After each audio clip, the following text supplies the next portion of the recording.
and sparkle on ice. Those of you who know me personally, you probably have an idea what this panel will actually show. Those of you who don't know me, try not to be disappointed. That is if you weren't expecting anything but a costume panel. One of my friends actually joked, saying that I was going to throw glitter on everyone in this room and just chuck me on the ice. That's the thing. But I'm not going to do that, just for assurance. So, how to sparkle on ice. So this panel is going to be about me telling you about how I basically get something like a concept from a particular series that I don't know if you can actually guess what it is, that I'm actually somewhat of a fan of. But I just want to be on it but I don't want you to kind of limit those kind of ideas necessarily just to kind of figure skating outfits. You can apply these things to things like boiler room outfits, to things like leotards as well. And so just basically anything that kind of needs a bit of stretch, a bit of fun with sparkle, and also you can use things like slippery fabrics such as chiffon, because I think some of us have an idea how hard it is to work with it. And I'm just basically take the concept of, you basically take a concept and then I'll show you tips on how you may be able to construct it, all the way to ideas on how you may be able to detail it. So, first things first, you fall in love with the costume, you get your references together. Now, for I'm just going to use say an anime. With anime, they tend to always have a official artwork to begin with. And I tend to like to use the official artwork rather than the anime to begin with, because the official artwork at least has much more kind of clearer references, while the anime is very inconsistent. And usually with an official artwork, they will show the front, the side, and the back angle.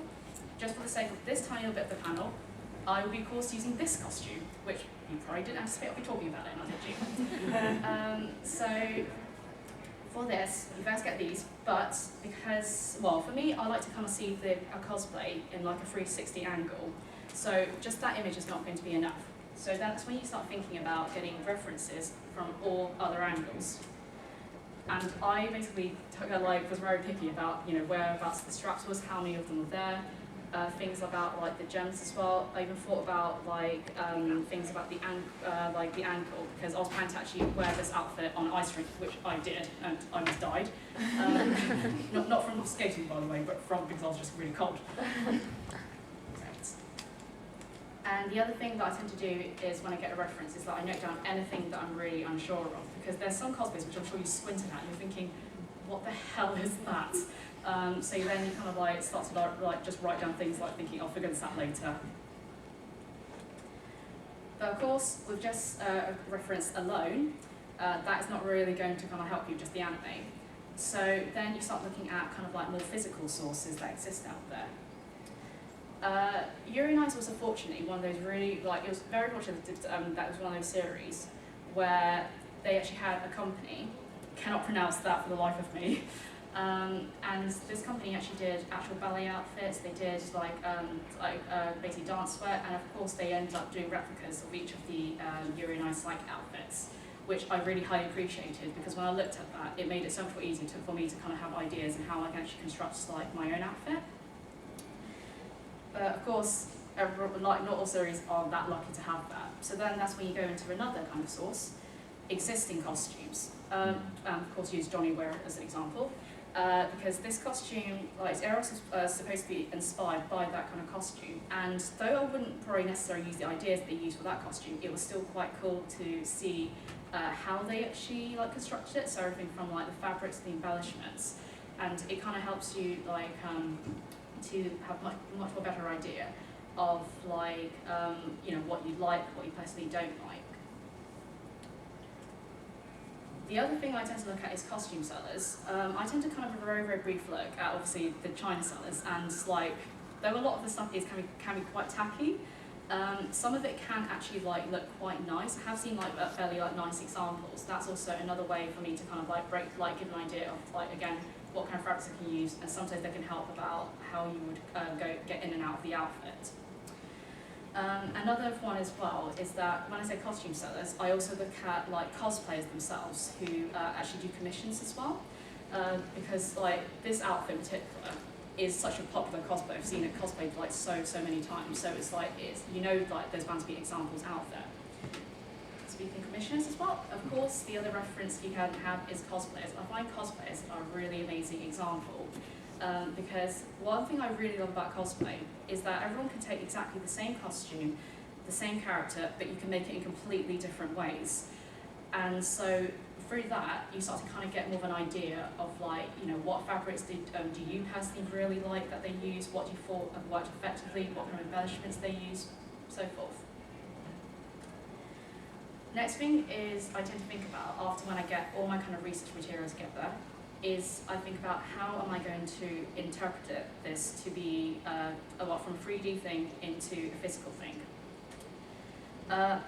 One of the things I think about is that most cosplayers, when I kind of ask them, like, what is it that you find quite important for in a cosplay, most of them say, I want to get it as accurate as possible. And when I mean things like that, things like accuracy, is that like, things like the different shapes are, like, for example, the shards can be interpreted in so many different ways, and even like the colours as well that you choose, that just gets interpreted in so many ways, because I've seen this cosplay, this like side of the outfit, being interpreted in so many different colours. I've seen it being interpreted in silver, I've seen it interpreted with like black, with like a little bit of silver to it, I've seen it with just a black mesh, and I of course interpret it with a nude layer and a mesh over it. So it's all depending on like what you kind of aesthetically really like. And of course, another thing that I've seen cosplayers do is that the costume purpose as well. Some people have gone as far as kind of like getting like the right seams that they would use, like, you know, even for like the, you know, what period that like this costume is based on. They'll like research what materials that they would have used back then. Even for this cosplay as well, I even had to kind of like think about like how accurate did I actually want this cosplay to be? Can I actually make it out of like fabrics where you would often see on like say figure skaters, or can I get away with using fabrics that I prefer to just use?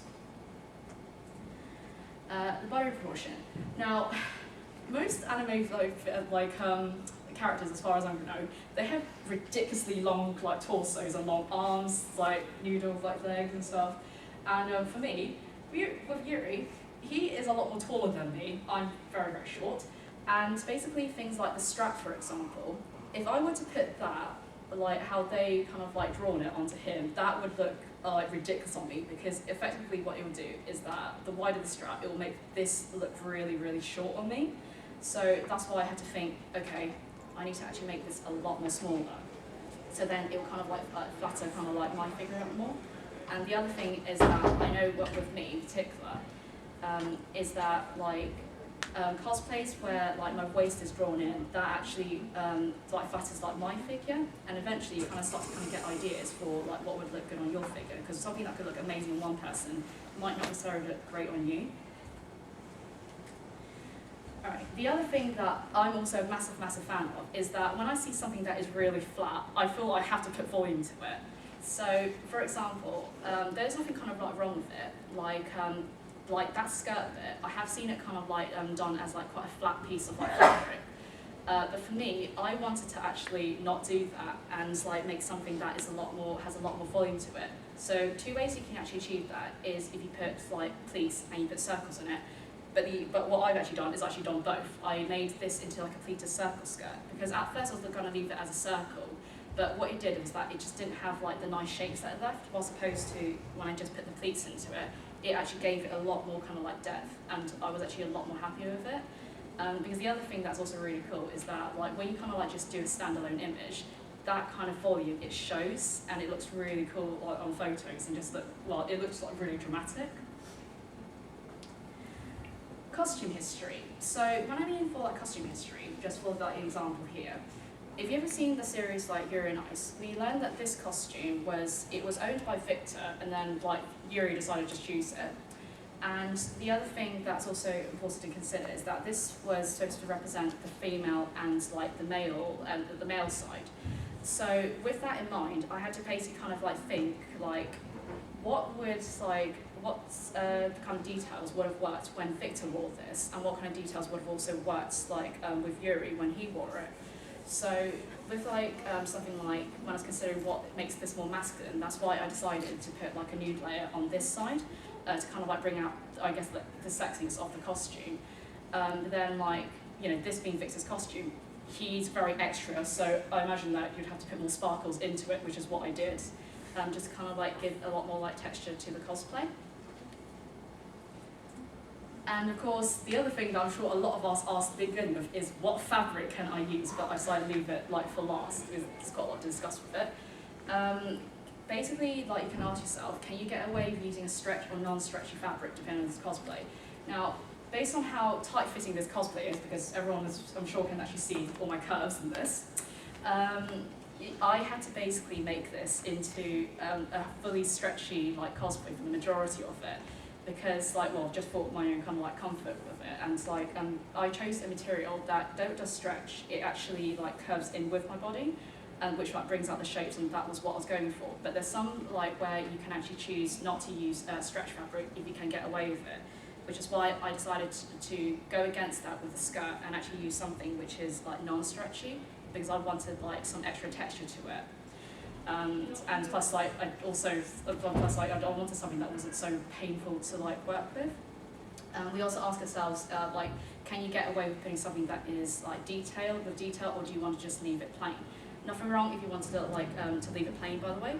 But for me, when I see a cosplay, something like that has dark colours, I tend to want to basically add something like texture or like or something like a bit of print, a little bit of colour to it, just to kind of break up all the dark colours for it. Which is like why I chose to put a pattern on the skirt, because I could easily get away with that. And then of course, you have to think about, when you think about your fabrics, can you get away with it actually being like tailored structured to your body, or can you actually get away with it like just flowing freely? So with that in mind, stretch fabrics. So these are a very few examples that I often kind of see in like the kind of like figure skating outfits, what I often see in like, you know, dance wear. And I kind of like ranking them and kind of like how like easy or how difficult they are to work with. So if you've never worked with stretch fabrics before, scuba and pont roma are two that are actually very, very easy to work with, because they're a lot more thicker than like say your bog standards like lycra, and they don't like shift all over the place. So this is actually a really good introduction if you wanted to like work with something that was like stretchy, but you didn't want to like just touch like the really difficult stuff just yet.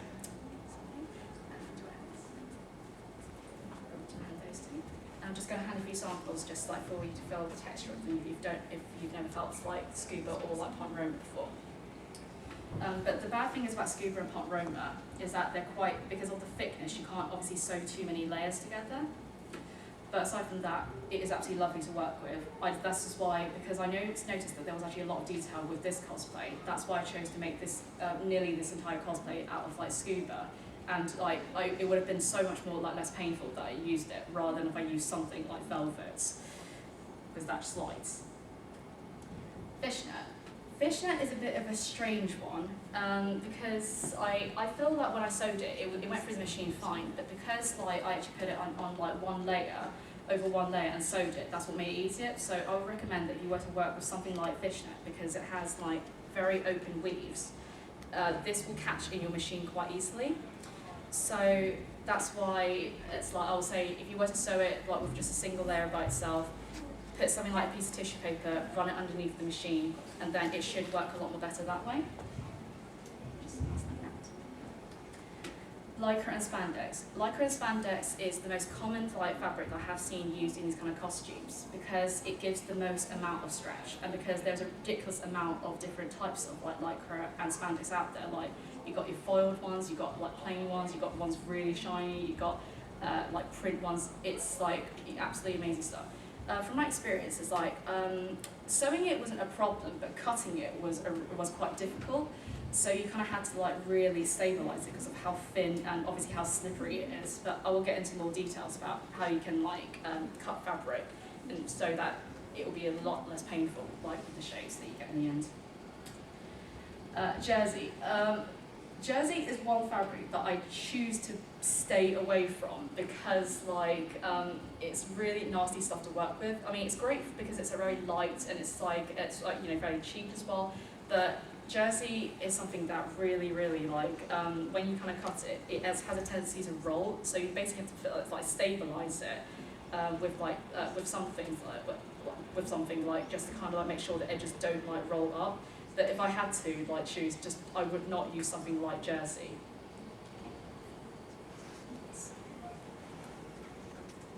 Stretch velvet.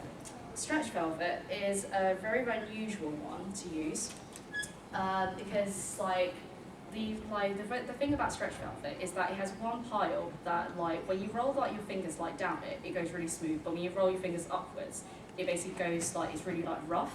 So when you like cut stretch velvet, you have to make sure that you get the piles in the right direction. Otherwise, it's going to look really, really peculiar. You've got two panels, you sew them together.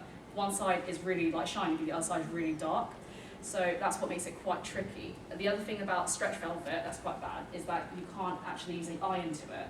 So if you were to press seams down, you have to use something like steam to actually like flatten it down.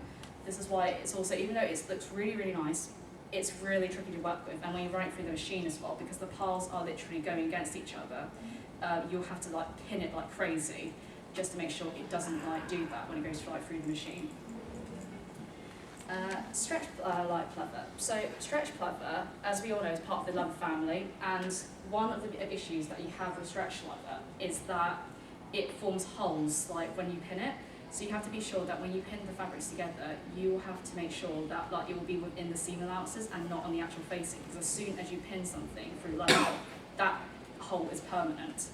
And like with stretch leather, though it's okay to with stretch leather, I have to say me like sewing it is always like quite tricky because of the fact how damn slippery it is, because of like how like smooth it is. So again, it's one of those ones where I feel you have to be really, really careful where like you put your pins, and you have to also go very slowly on the machine. And another very, very, very common like fabric is power mesh. Power mesh is like something that you often use in kind of like the lining of the fabric, or if you wanted something that's quite thin, for you to kind of like cling onto your like skin. This one is also quite difficult to cut because it is like really, really thin. But this one also has a really great amount of like degree of stretch.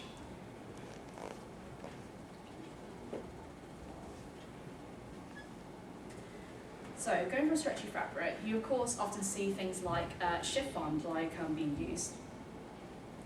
And as we all know, chiffon just slides everywhere like crazy, even though it looks absolutely beautiful when it is like draped. For example, got this skirt here, you can see how it drapes just like that. But it did take a lot of patience, which obviously I will get into on how you can actually treat chiffon to be a lot more better.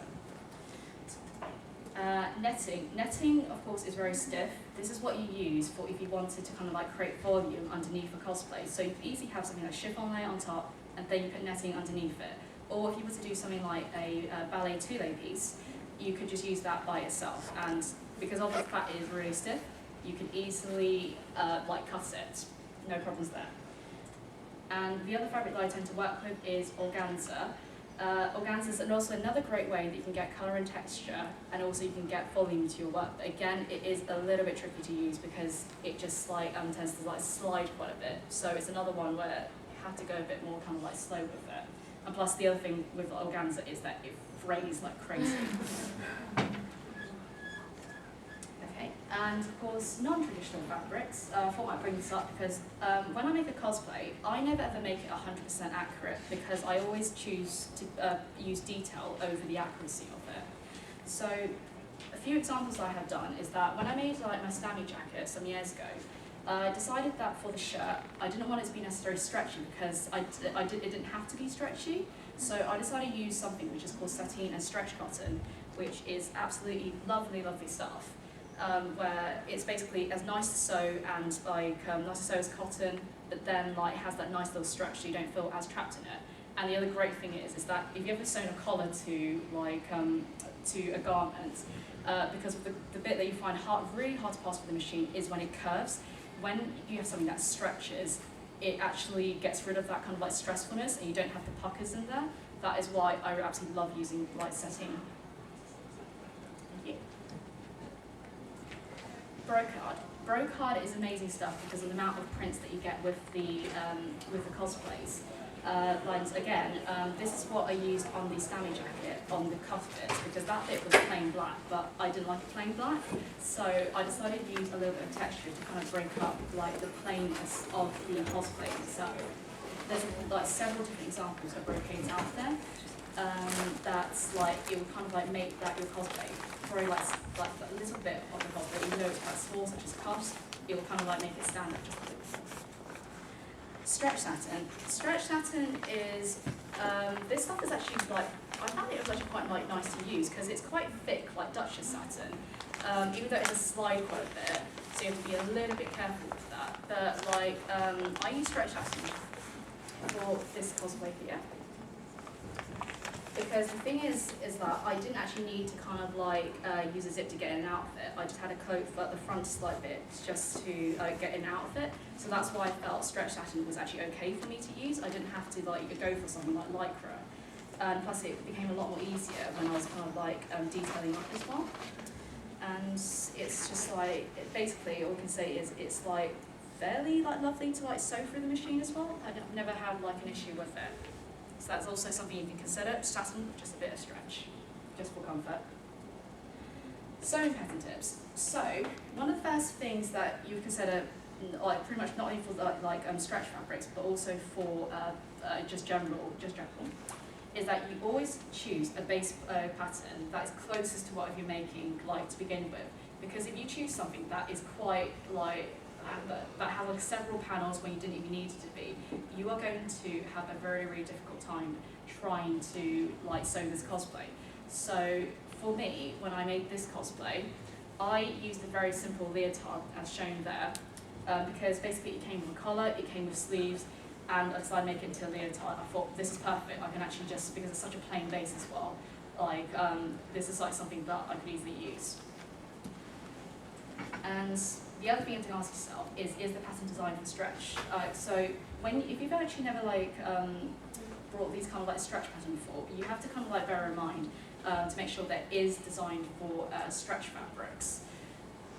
Because like with stretch fabrics, the patterns tend to be a lot more smaller. So if you use like something intending for it to be like a much more stiffer fabric, like cotton, and you have this pattern, that would not work. That would be way too small, way too tight on you. One of the telltale signs on how you can identify this is used for stretch is in this box. It will tell you whether it's like what fabrics it will be designed for and whether it's a two-way stretch. Your fabric has to be at least two-way stretch in order for this fabric to work. This fabric, because it can go up to like four-way stretch, but as long as your fabric has two-way stretch, then it's absolutely fine. The other thing you have to bear in mind with is that down here in this box is like, you get basically a scrap piece of like fabric for about like 10 centimeters, and then you stretch it across. And if that like doesn't like reach where that arrow is, that means this fabric is not designed for this this costume you're trying to make, because like you just won't have the stretch for it. You're going to feel very, very trapped in the cosplay. It becomes too small. And of course, careful with where the seam like closures are. Because of course, we have to try and figure out a way to get in and out of the cosplays, unlike when people animate it. So, so you have to basically look out for each of these garments where the opening closure is, whether the closure is at the front, whether it's at the side, or whether it's at the back. And also, if you were, you're just trying to figure out like how you're going to modify this pattern as well to make sure it suits like whatever costume you're trying to make with that stretch. Right. Iron-on stabilizer. So, one way that like you've got your fabrics together, got the pattern, now you kind of figure out like how do I cut this fabric. One of the ways that I actually did this cosplay was that I needed a crap load of like stabilizer.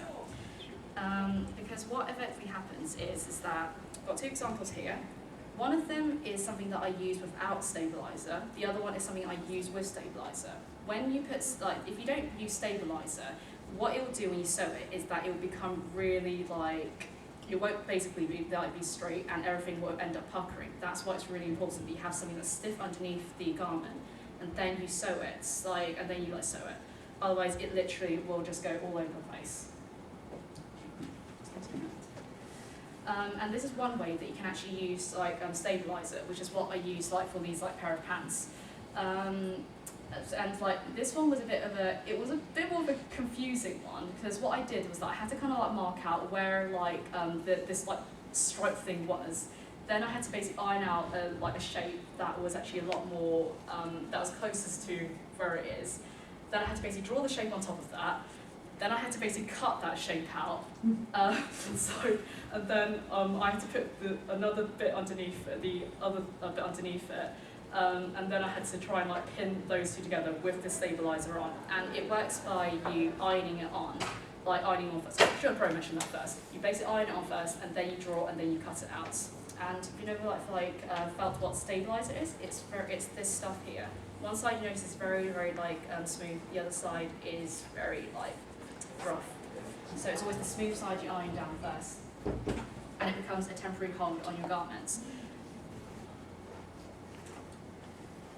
Of course, and then another example that you can also use iron-on stabilizer is you can also sew things like elastic to it. So I've got a very, very small like little sample here that I'll pass around as well.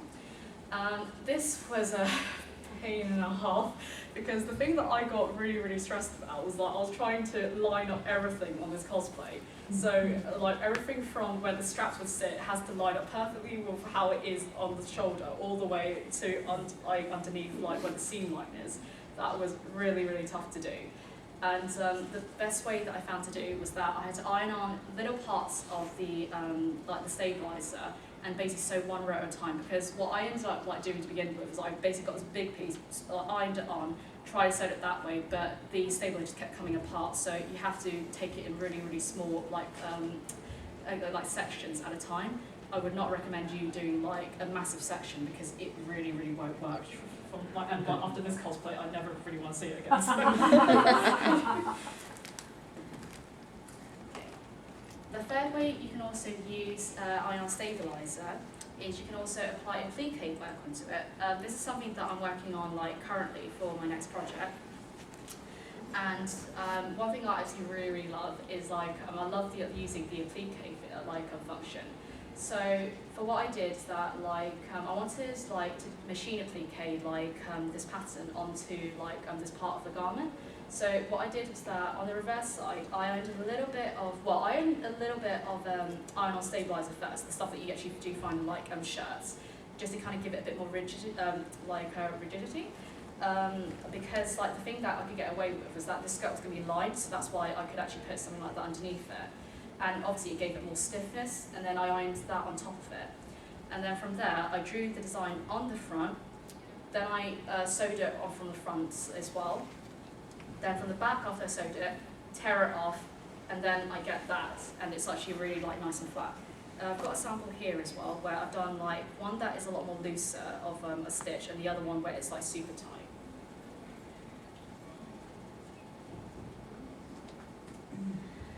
Stretch interfacing. Stretch interfacing is this stuff here, where compared to like standard interfacing, it's actually a lot more flimsy, as you can see. It's literally got like probably the same like thinness as like chiffon. So this is also something you have to be very careful when you are cutting out as well. But this like stuff really, really does help in like if you wanted to kind of like have a bit more stiffness in places. I've used it for things like the collar of it. And also, the other thing I used it on is when you put like a zip into a stretch fabric. Because of the fact that it stretches, it ends up doing that. Because when I did a tester of it, you see that really horrible bumpiness there. You do not want that on your costume. So I found that when I did tests of it with the stabilizer, it ended up having a much more smoother like surface. And that's how I managed to kind of like get a much more better like surface to it. And if you never felt this stuff like before, then I'll pass this around as well. But yes, this stuff is quite amazing for that kind of reason. Always put it when you're trying to insert a zip into it. Freezer paper. Freezer paper is a lot more stiffer than iron-on stabilizer, and freezer paper I would recommend is actually a lot more better for if you were to do like much smaller pieces. It is great for if you were to do things like gloves. And so like, as you can see from the example there, is that it works just the same as iron-on stabilizer. You iron on the shiny side of it down, and then you draw on top of it, and then you basically sew on top of that, tear it off, and then you get a glove.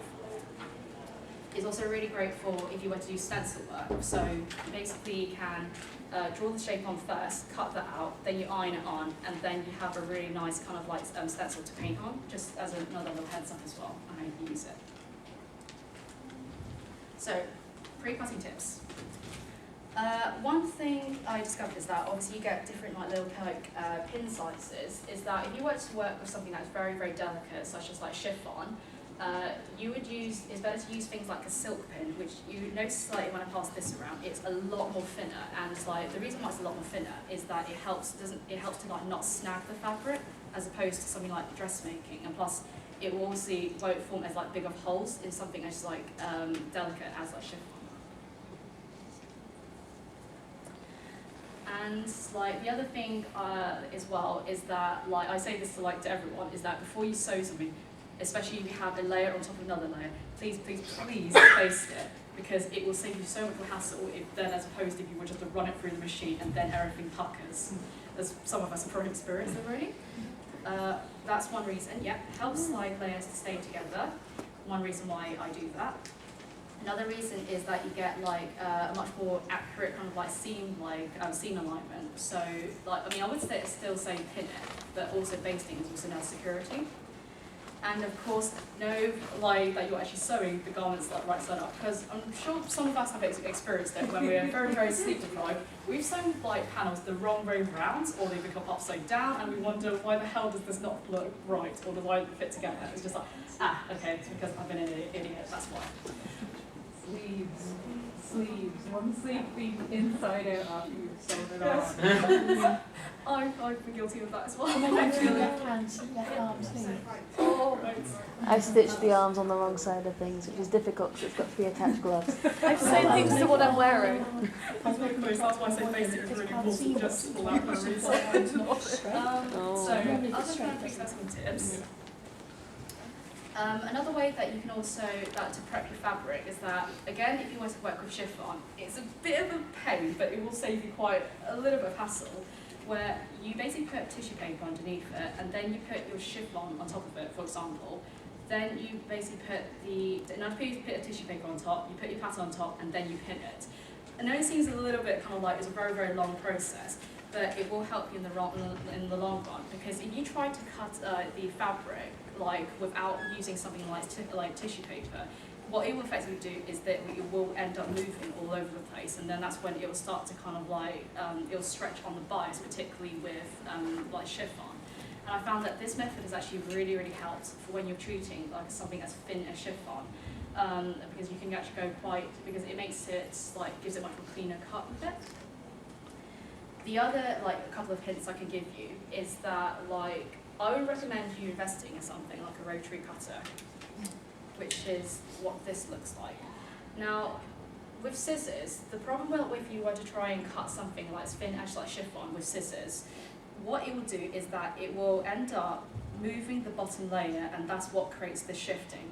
So if you were to use just a rotary cutter, obviously you're cutting everything from the top, and it doesn't do that.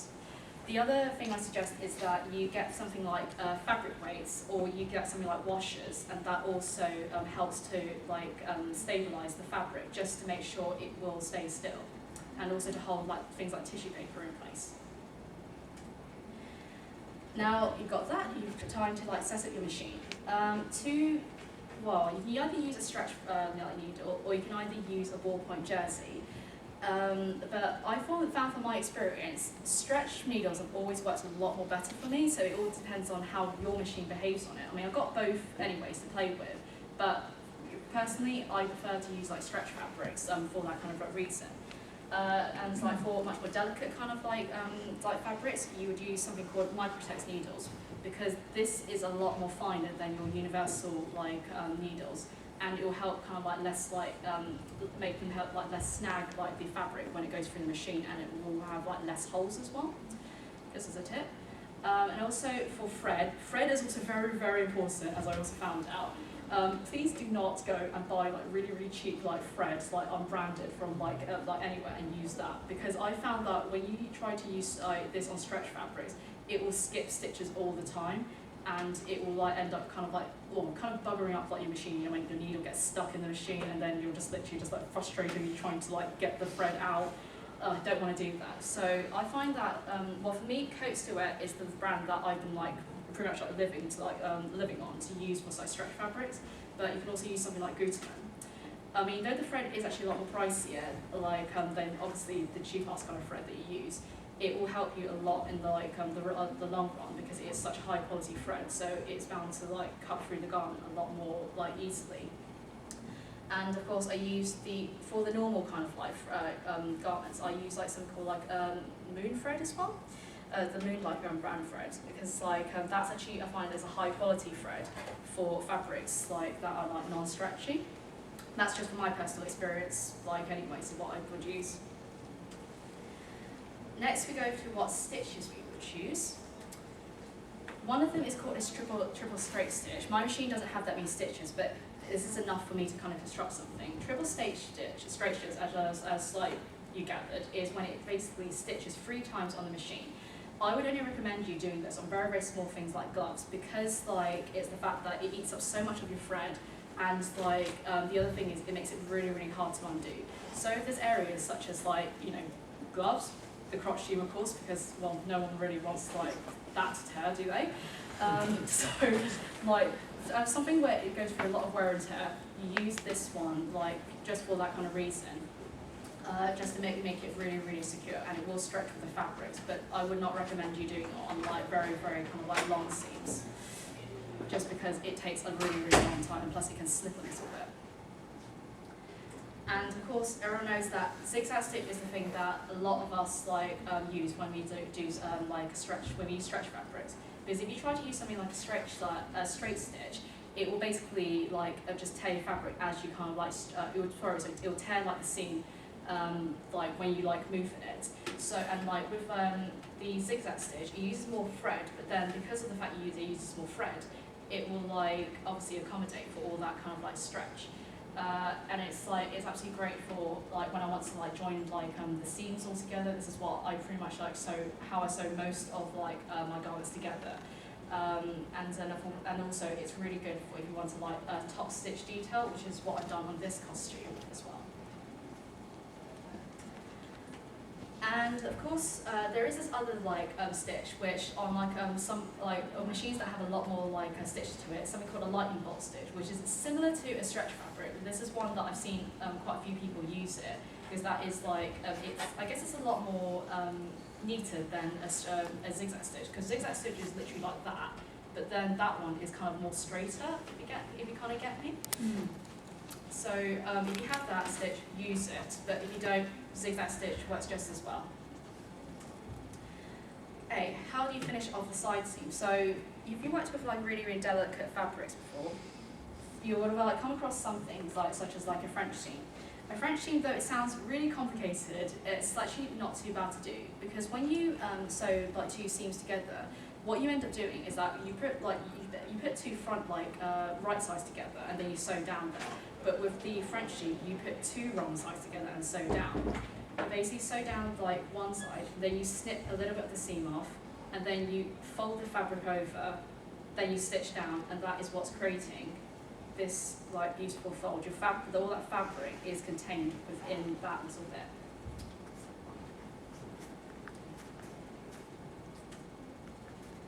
Right. Other thing we ask ourselves is, how do you get in and out of this cosplay? So, invisible zip. Invisible zip is something that I pretty much like live by with all my cosplays, because I don't particularly like, unless the cosplay has an exposed zip, of course, I always like to use an invisible zip. Just because it's like just very cleanly, just has that very clean seams, and this is what I've done with this cosplay here as well. The other thing that you can also do is that you can insert elastic into it, which is what I've done for this garment here. It's because most of the time when they say you want to sew leotard, like they always ask you to sew along the neck edge, along the like shoulder edge, and along like the leg edges as well. And so, like that just basically just contains like, well, it just holds all the fabric together. And when you wear it, it obviously stretches with you, which is why it probably looks a little bit, well, it looks a bit tiny, but it will like fit in the end of it. And elastic, like it works by you sewing like the elastic on the outside of the garment, and then you fold it over, and then that's how you get like a really clean like seam edge at the end of it.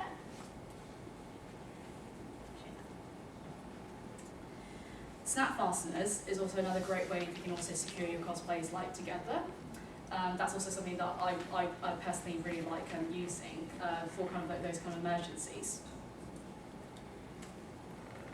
If you have something like cords, like that's been secured together, you would. I discovered something called barrel cords and bolt rings, and it basically works by, if you've never like seen what bolt rings are, past this little sample, is that you basically put like the cord into there. Well, put glue in it first. Put the cord in there, wait for it to dry, and then it will actually it will basically contain all the frayed edges of that cord. And it also works by, there's like a little tiny hole that's on like one end of it, which you can actually sew like a little attachment to. So that's how I ended up doing like that like garments, like security. And of course, Velcro tape. This is something that I use as a massive cheat if I felt that I didn't want like a zip in it, or I couldn't put a zip in it for like an odd reason. And I feel like if you put Velcro tape in it, it actually gives a really like smooth kind of like finished like edge like for it. Because if you didn't put like Velcro in it, you obviously sort of see a lot of like the fabric kind of like shifting, and it's quite like bumpy, as opposed to something like Velcro tape. So it's like, you know, nice and easy, like cheap that you can use. And of course, with chiffon as well. Now this is one where you can actually hem the edges.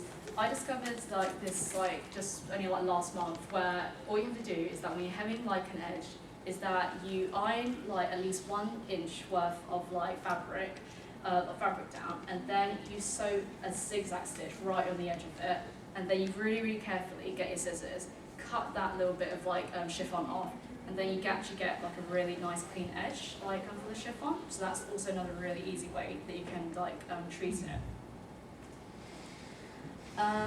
If you don't want your hem to be plain, there is like a few kind of like interesting ways you can finish them off.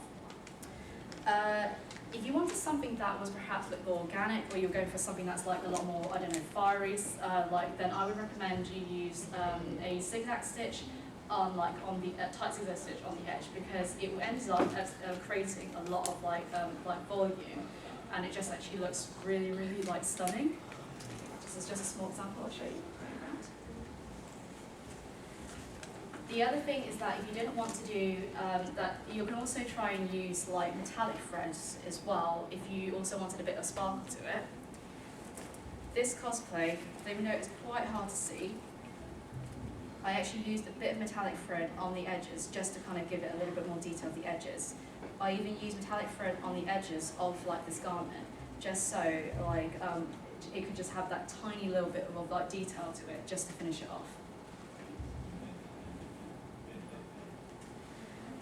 The other thing that you can also use is something called horsehair braid, where if you've never used it before, it's this stuff, and it is absolutely amazing as well, because it gives you such a dramatic kind of like hem, such as like things that you often see in like clown cosplays. And what the thing that's great about horsehair braid is that when you kind of put it around like a round edge, it basically stretches around that kind of edge. So that's why it's like so nice to actually like sew it along there. And horsehair braid is what I ended up using for this garment that I sewed over there. It basically gives it so much more of a lift on the skirt.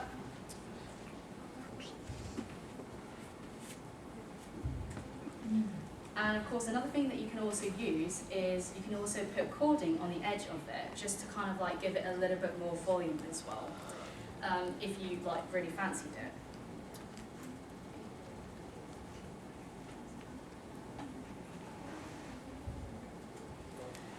Of course, no garments would be complete without rhinestones. Well, for me anyways, I'm all about that. So you can go with like very plain kind of embellishments, but for me, when I started kind of like looking at rhinestones, I fell into this absolute hell where I found that there was actually different varieties of like rhinestones, and then I suddenly just felt there was more hell after that. Yeah, racked up quite expensive bill because of that, but it was worth it.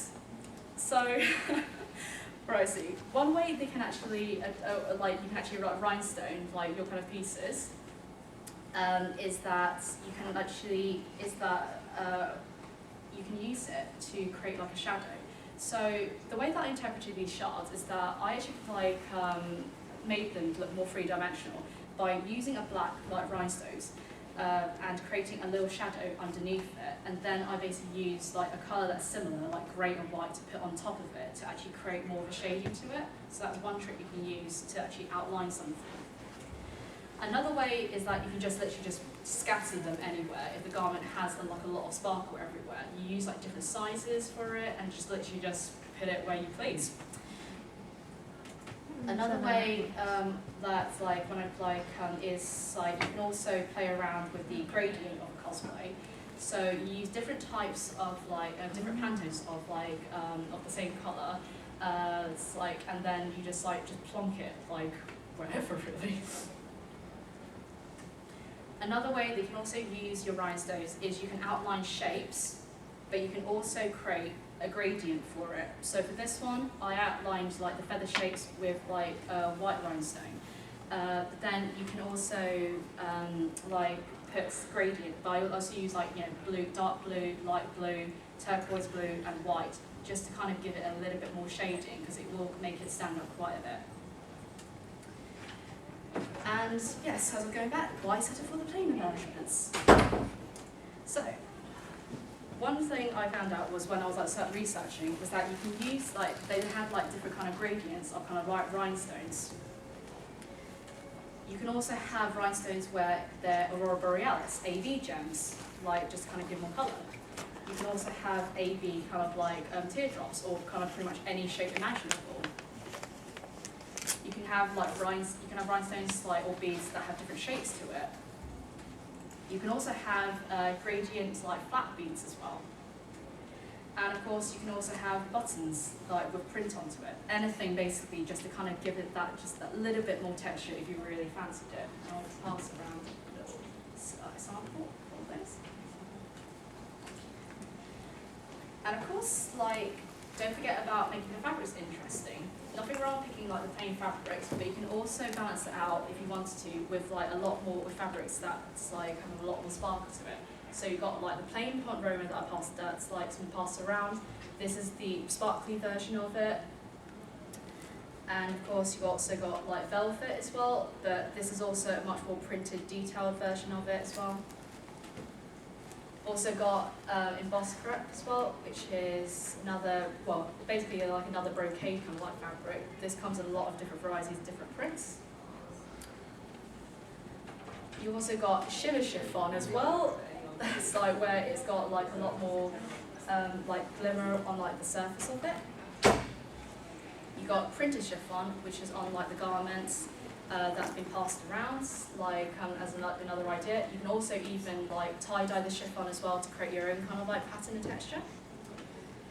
And of course you can also put gradients. There's also gradient chiffon which actually exists out there if you didn't want to tie-dye anything, or you were too afraid to do that gradient effect. It is great for if you want to do small pieces like that without actually worrying about the fact you have to dye it.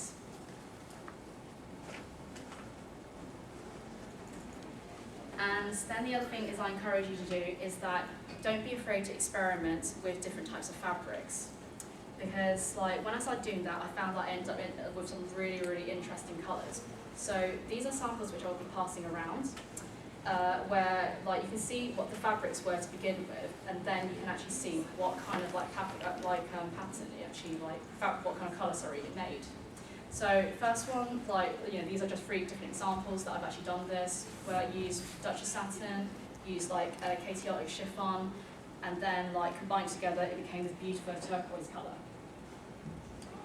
The other time I've also used it as well is that I used a stretch silver jersey, and then I put mesh on silver mesh on top of it, and it suddenly became this really, really cool colour.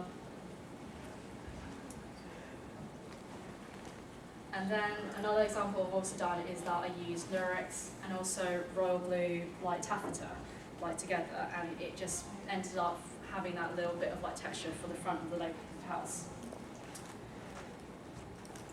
And with that, that's actually like the last panel, literally the last slide I have to show you. So just wondering if anyone has any questions before we go. Actually, yeah, I have a question. Have you ever done silk printing, or have you thought about doing silk printing for patterns and designs that you wouldn't readily be able to get? I haven't actually done that, but I've actually read up things about it with silk painting, because I know that you have to always wet the garment, and then that's when you can actually draw over it. Like with, well, obviously with silk paints, I think also, if it's on a much more bigger piece, you will have to find a way to stabilise that chiffon fabric with a frame, and then you can actually like paint it on that way. Or you can use an embroidery hoop as well to stabilise the fabric, just to make sure it doesn't shift. But you have to make sure the garment is wet, like to begin with, before you start painting, because that will actually make it spread a lot more like nicer. Nice, yeah. What have been your favorite adhesion techniques with rhinestones to prevent losing them? My favourite, like see. Well, best luck, I should say. The best luck, sorry. The best luck with rhinestones to not lose them off your. Oh, okay. Well, I use actually like I use like gem tack glue for things that is a lot more thicker, such as like you know, the scuba kind of like material. Because it's like, well, it looks basically like PVA glue, but it dries clear. So, and that's always like worked out for me. For much more delicate pieces, I use like something called GS Hypo glue. GS Hypo glue. And that's basically, it's like in a thin tube, and it has like a little needle on the end of it, so it's very, very good for GS Hypo. Yeah, it's kind of similar to that, but there's one for fabrics. There's a fabric version of it, GS Hypo fabrics. There's a very thin needle to it, and it actually helps like for when you want to do precision work onto a garment. Yeah, that one. That's the one that I use as well. But I recommend using that one for like much more lighter garments, because of the fact that it is like so precise, and it is just like it dries clear as well, that glue. I've never personally done this before, but I know that you can actually get like a tool for like hot melting, which is what I imagine a lot of like pros do probably like use. But I always get a little bit scared in case I burn the garment. That's why I tend to like go against that method. But I think it's one of those things where you also have to be a bit careful when using a hot tool, kind of like a thing for it as well. But yeah, glue is like, that's the best way I can actually like recommend. So that's why I had to say adhesive, is I wondered if you used one of those hot attachment tools, but no. No, I don't. No, I don't use it. I mean, like I know that like people had used it before, and obviously it does really work. But for me, I always get a bit scared in case I do just singe a hole in them. I'm like, well, nothing I can do about that now. Definitely order this on Amazon. Thank you. No problem. Anyone else? Is there any particular shops you'd recommend for fabrics, or any online stores for certain things? Not in particular, because I tend to kind of like look around quite a bit. So I tend to go to places kind of like, you know, Birmingham Market. Also, if you went to like London as well, there's a great place called Walthamstow, where they basically sell like really, really cheap fabrics. So you can get something like Duchess satin for about as less as like £3 though a metre.